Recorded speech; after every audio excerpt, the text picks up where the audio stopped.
Let me introduce one of our chapter heads from the great state of Indiana. He's going to introduce his member of Congress, Vinnie. Okay. Thank you, Sanjay. Great event.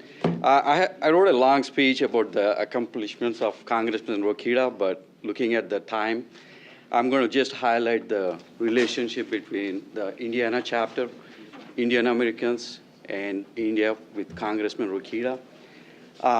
He was one of the first Indiana state elected officials to go to India, and he's been influential in starting the chapter.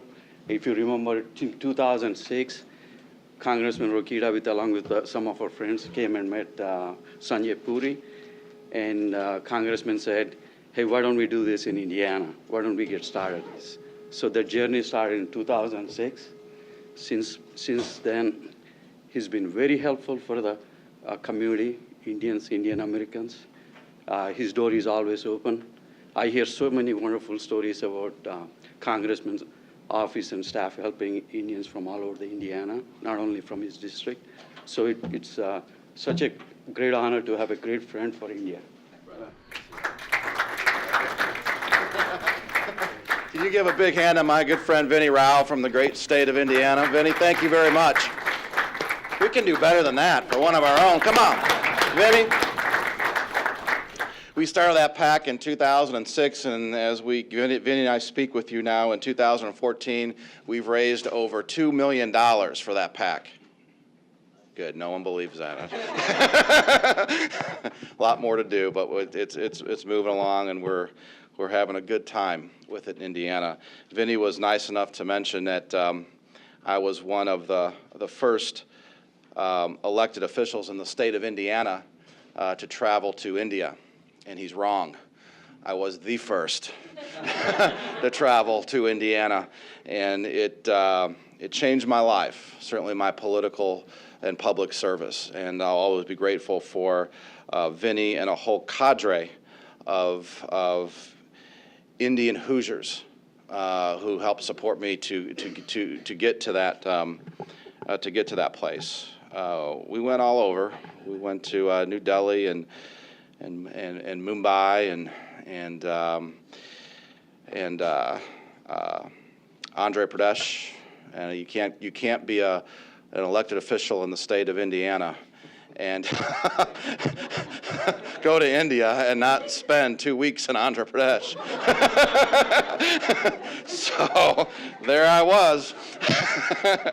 And it was just a great trip. And then, let's see, that was back in 2006 or 6, I think, as well. And since then, Kathy, my wife, and I have had 2 beautiful children that we didn't have.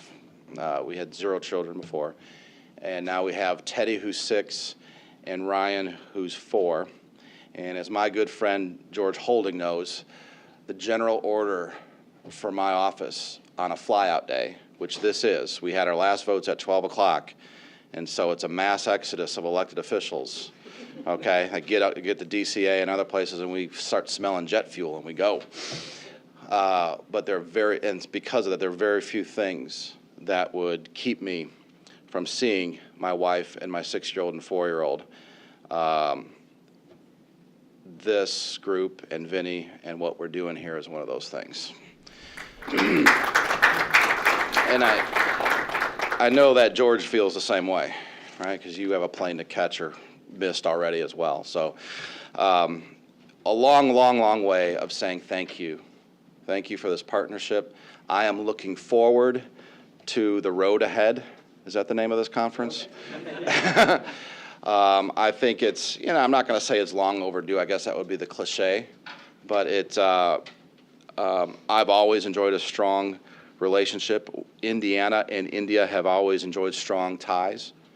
But I am looking forward to creating new ones and strengthening even more the ones that we have.